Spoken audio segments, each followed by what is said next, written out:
Okay, magandang umaga kaibigan ko. Ano pang gagawin mo kaaga-aga ng Sabado? Di maglaba tayo kasi naman ang mga sinuot natin mula Lunes hanggang Friday.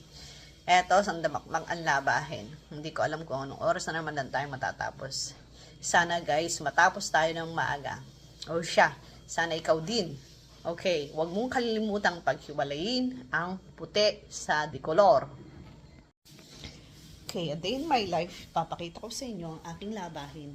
Ito na, mga nasort ko na yung mga decolor. Tapos yung mga puti, guys, nandun na sa washing machine. Papakita ko naman sa inyo kung paano ko nilalabahan yung mga damit. Yan. Mamaya, yung pinakahuli yung kulay itim. Ito yung sa mga bata. Nakahiwalay naman yung mga damit ko. Tapos guys, inuuna ko na yung mga puti, nandito na. Tapos dito sa washing machine, nandito na yung mga tuwalya. Inuuna natin labhan yung mga tuwalya. Pinagsasama natin sa mga puti. Pagkatapos nyan guys, dito ko siya babanlawan. Ilalagay ko siya rito.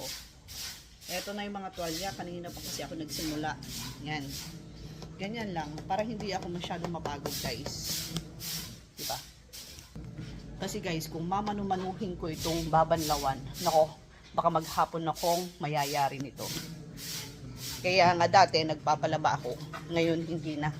Kahit naman ako, kaya ko na mag-isa maglaba. O ikaw guys, anong sekreto mo sa paglalaba? Share mo naman sa akin.